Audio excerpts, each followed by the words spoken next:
Hi guys, this is Ali and with me is Aliya, and today we're going to be having a conversation around the COVID crisis and schools and government and a lot of other things that we've been discussing for the past few days at home.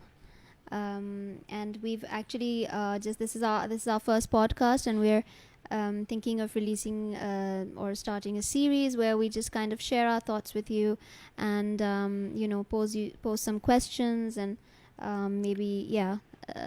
sort of bring our thoughts to the forefront. yes, and so today's discussion is more about given the challenge we all are in with the COVID-19. We know schools are closed for the next 2 months, but let's say in June, if things stay where they are, we may not see schools opening probably for another 3 to 6 to even 12 months. It all depends on whether we are able to develop vaccine in time and whether it's available for everyone. And so and also if there is a vaccine that does develop, it's probably going to, the research is mostly happening in the developing countries and the developed countries, and it will first be accessible there, and then it's going to come here, and then it's going to take some time to filter through and get to everybody. Yes, and unless it's not available for everyone, we will not be able to come out of this crisis. Yes. And schools are first to close and probably the last to open. Yes, I agree.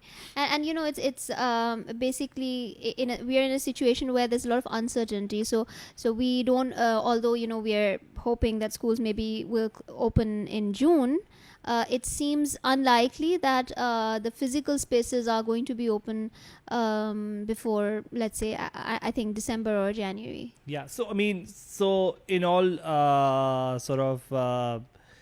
the reality is that we will be seeing schools to probably open online in June. Mm-hmm. And so if that is the case, then we're looking at a lot of problems when it comes to a country like Pakistan, where you are looking at some schools which are, of course, well equipped to get into this space very easily because probably the school has resources in terms of internet and devices available for the teachers as well as for learners, and also probably the teachers are ready to make content and deliver content. And then on the other side, you have other schools who may not be ready for this kind of a setup. So they may not have access to devices. Their students may also not have access to devices.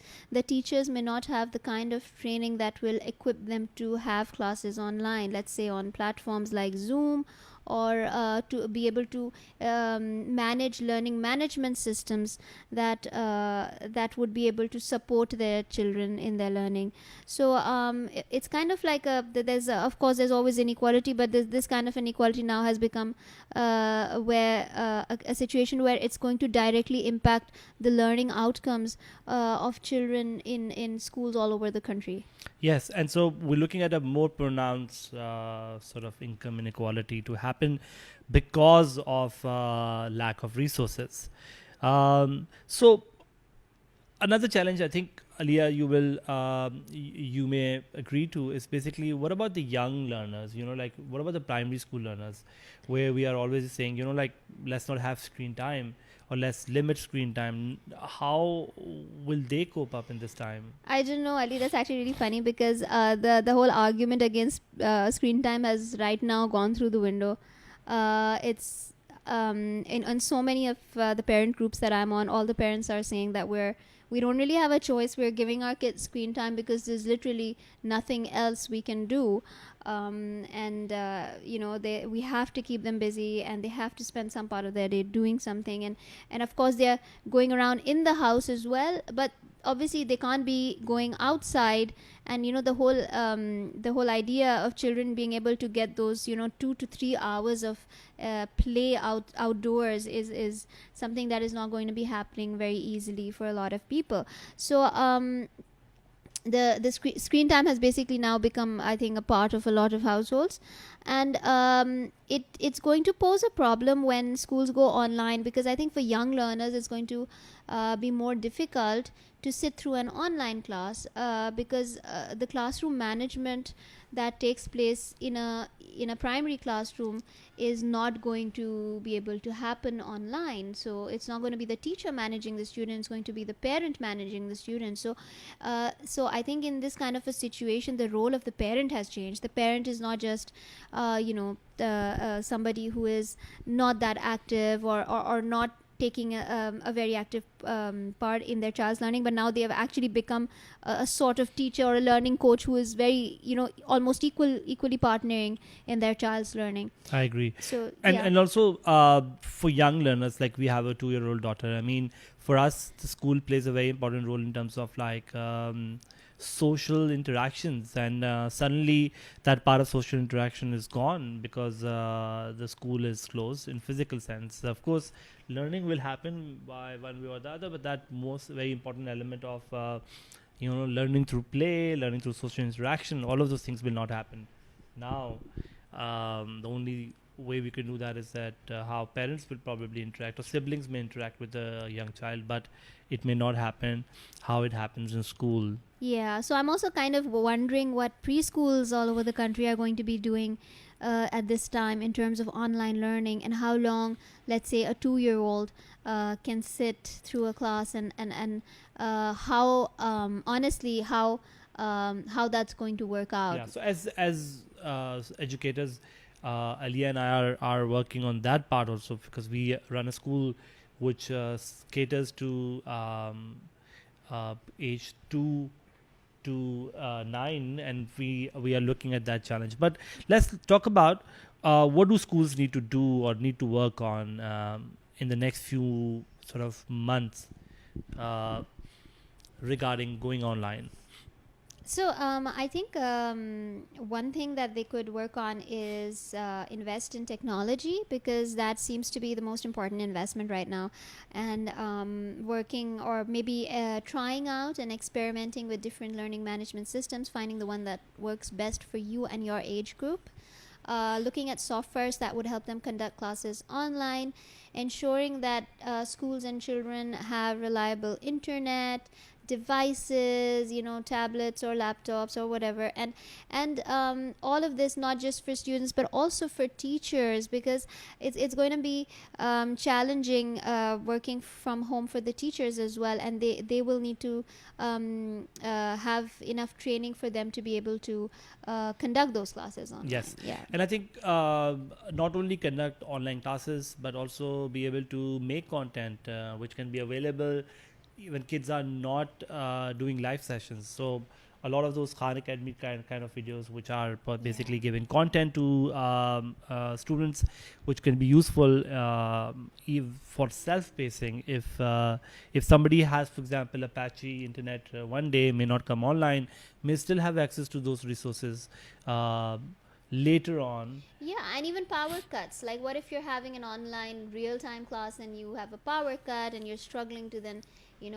get things in place, and so basically there's going to be a lot of disturbances and issues that are going to come up if we have live real-time classes. I think it's going to be easier for the younger and the primary classes to have, let's say, pre-recorded pre-recorded lessons which the children can sort of go through at their own pace. And then kind of the parent will support them, and then they have to, let's say, fill out some document, or they have to write an answer or a response. And at our end, I mean, we've been very busy even buying a lot of these ebooks, these resources which are available for students, because now suddenly physical books may not be easily available, so you need to look at either make packs and send it to students, or start to provide resources. I think that's also kind of like depends on what kind of curriculum you're using, and because our curriculum is mostly imported from the US, so we have to get them.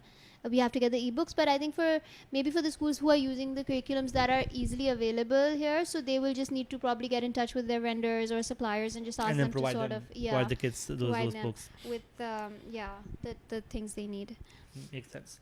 And a lot of time we need to also understand that a lot of time people think that probably this is homeschooling, this is probably not homeschooling. Now, this is more of I think distance learning, right? distance This is learning. more like distance learning, and it really it depends on the parents in terms of how involved they want to be in this entire process.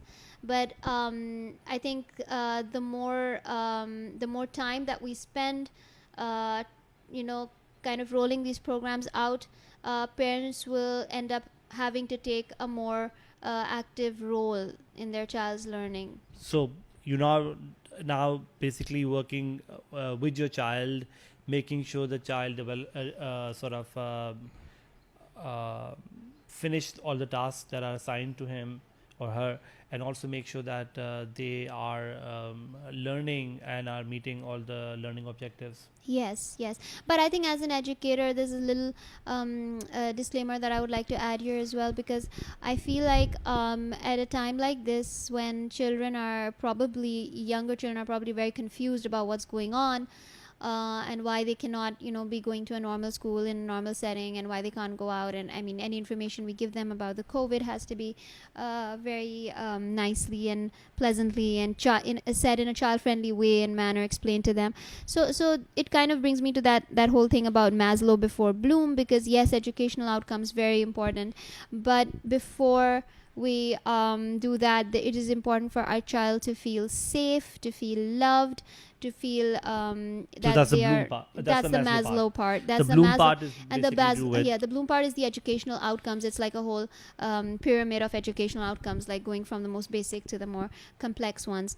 But until and unless they have Maslow, which is the most basic love and support and safety, it's kind of it's unfair to ask them for very high educational outcomes. makes sense. So in this challenging time, basically we need to also sort of take it easy, because it's the first time for the schools, the first time for the learner, first time for the parents, and I think patience is the word, because we will soon be all well equipped to take up this challenge. Right now everyone has this steep sort of learning curve to climb, and so we need to be patient and be prepared. and mentally be prepared and be open-minded about all the challenges. I agree. Let's just talk about now the government, and what does government needs to do. I mean, we are clearly looking at a scenario where some schools will have the resources, will be able to cope up well with this challenge, while there are a lot of other schools, in fact 90% of the schools, will have a serious issue of making things happen, because lack of resources will become a big challenge. So I think something that the government does need to do is provide schools with capacity building. So they can talk to, I think, internet providers and ask them to provide internet to schools and Reliable and students. cheap internet to- cheap, reliable internet to schools and students. And I'm talking. I mean, here I'm talking about those schools that don't have these kind of resources. Yes, and similarly provide devices to schools and students, because they don't have access to those either. And I would say, this could be like, you could take this as an appeal to the government, to the ministries, to all the people involved, to the tech support companies, that we need to collaborate, we need to find solutions, we need to create platforms, we need to find a way to reach out to each and every child that is out of school right now. And so those schools which have resources, I think they need to also step up in this manner, and then find out ways to reach out to those schools which do not have the resources, then maybe share those resources. public-private partnerships public-private would work, or partnership. even private partnerships Yeah. would work. Yeah. So and government can become the middle party, the facilitator in this dialogue, and in these creating platforms where the tech industries can meet the educators which have the resources can meet other educators who do not have the resources. So government can become that facilitator, that middle party which is bringing all of these key stakeholders together, so that in this crisis learners do not lose out. Yeah, and you know what? Looking at the silver lining in this entire situation, I can say that there is one thing that we can do that could actually end up reaching out to more children. Is that we know that Pakistan's mobile penetration rate is pretty high. I think it's about 70 to 80%, Yeah. and the access to smartphones is Roughly pretty high. Yeah, 50%. 50% or so by 2020. I read somewhere, but what can happen now is that using digital platforms to provide high quality distance learning, we can reach out to those children we couldn't reach out to earlier, and we can provide a quality that we wouldn't otherwise be able to provide. So this is one positive that I see coming out of this, that if we somehow manage to get people on board and provide the right tech and the internet connections, etc. So basically, your companies like Warid and your sort of I don't know, Mobile Link and other companies like Telecom providers, providers, they can now they can play a very important role, and the Yeah. government can basically say to them that, you know, the educators will make content. Your job is to push it out to all your users. yes, For example, you know, like that content can be available for free, yes, for free download. I agree, yes. Or even on YouTube, you know, like whichever way. So this has to happen, where we are trying to sort of reach out to all our learners, even in distant part where there is no way schools can open very soon. Yes, yes, and I think this is this is the from this entire situation. Some good that may come out can be if we actually end up collaborating and creating something of value. Makes sense. Yeah. And so our appeal to the government is basically that, you know, we are here as educators. We are here Yeah. to Reach help out to us. and reach out to us and reach out to all other schools which are which has resources and have technology backgrounds to deliver that content. We will be delivering the content to our students. We would love to deliver to any child Yes. out there Yes, who doesn't have access to. exactly. And also, this is an appeal to all other schools who would want to sort of collaborate. We are helpful. Yeah, We'd love to help. we would love to help. We are here. We are looking into all kinds of research and innovative methods to actually provide good solutions to students in all different parts of Pakistan. And you know, if you're interested, please reach out to us to collaborate. So the next discussion I think we need to have is what does the government needs to refrain from doing? You know, like currently the government came up with this directive of reducing fee by 20%, and as educators we understand where it's coming from. I mean, it's all about, you know, reducing the burden, but let's talk about what are the short-term versus long-term implication of it in this. So one of the most important sort of long-term implication I can see here is this, that, you know, whenever you, from an economics perspective, because I teach economics as well, is this that whenever you are sort of controlling prices in any way possible, you are basically making it difficult for any company in the long term in terms of capacity building. So right now is the time for schools to research and innovate and collaborate and sort of build resources. So suddenly with this kind of a directive, you are basically making it difficult for schools to get involved in research and development, and as a result, if survival becomes the most important sort of problem for schools, then they may not invest in R&D, which is something which is very important. And some schools, clearly, some small schools will end up closing down. A lot of these small schools will end up closing down, and you might have these school closures, which can result in a lot of schools which are large and have more resources to stay in the business, which means it's anti-competitive competition. It might result in monopoly of some schools, or may result in small schools to completely be not around. So one of the challenges I see of this happening is that small schools may close down, research and development may not happen. And I think something I'd like to add here is the narrative around private schools. I feel like we need to change the narrative around private schools as being being exploitative, and people or businesses who are trying to just make profits. And we need to change that narrative. It has to be more about that everybody needs to collaborate at this time and find solutions. It has to be more about here are people who are working for the good of the country and who are trying to provide education against all odds, and that is where the narrative has to go. And in the past 2 years, I don't know, I have seen the narrative change, and I would now, I mean, at this point, I really want to appeal to people to understand that people who are running schools are not just business people. That is something that is on the side. First and foremost, they are intellectuals, they are academics, they are people who came into the field to make a difference. And they have played a role, and they'll keep on playing a role, and that's something which we need to understand. So, from the from our perspective, I think government needs to refrain from any policy that ends up basically resulting in incentives of research and development to be curtailed.